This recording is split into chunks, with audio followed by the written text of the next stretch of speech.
এবার আইডিএলসির সৌজন্যে সম্ভাবনার গল্প।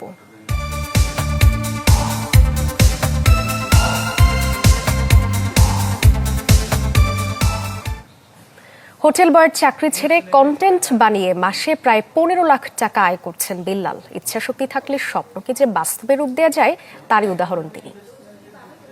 পরে স্থবির হয়ে যাওয়া বিল্লাল এখন জনপ্রিয় content creator thoughts of Billal. এবং এই ভুল মানুষের কারণে আমি আমার স্বপ্নের পথ থেকে ছিটকে যাই, কিন্তু ছিটকে যাওয়ার পরে যে আমি সফলতার পথটা খুঁজতে আমি খুব বেশি সময় নেইনি।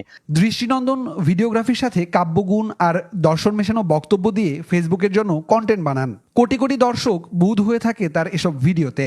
কোটি কোটি না আরো বেশি দেখে। এই সারা বাংলাদেশ যত লোক আছে, বাংলাদেশ আর বিদেশে লোকে লক্ষ লক্ষ লোকে দেয়। কোটি কোটি ভিউয়ের সাথে আয় করেন কারি কারি ডলার। লাস্ট 3 মাসে আর্নিং ছিল 44 লক্ষ টাকা। বর্তমানের কাজের সঙ্গী ক্যামেরাম্যানকেই বেতন দেন মাসে লাখ টাকা। ভাইয়ের সাথে আমি 1.5 বছর কাজ করছি, সিঙ্গেল 1 টাকাও নিই নাই। শুরুতে কফি তৈরির রেসিপি দিয়ে কন্টেন্ট বানাতে থাকেন, আস্তে আস্তে ভিউ বাড়তে থাকে। একসময় চাকরি ছেড়ে কন্টেন্ট নিয়েই ব্যস্ত হতে চান।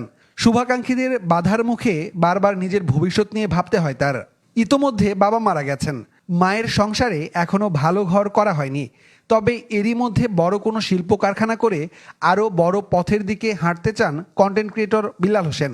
আমার ভিতরে স্বপ্ন জাগতো যে আমি যদি সিআইপি হইতে পারতাম, আমার যদি গার্মেন্টস ফ্যাক্টরি হইতো, বা আমার আন্ডারে যদি অনেক মানুষ কাজ করতে পারতো।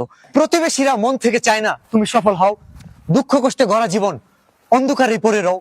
বাড়ি গাড়ি তোমার হলে তাদের কেন জ্বলবে, হিংসা আর বিদ্বেষ এভাবে আর কতকাল চলবে।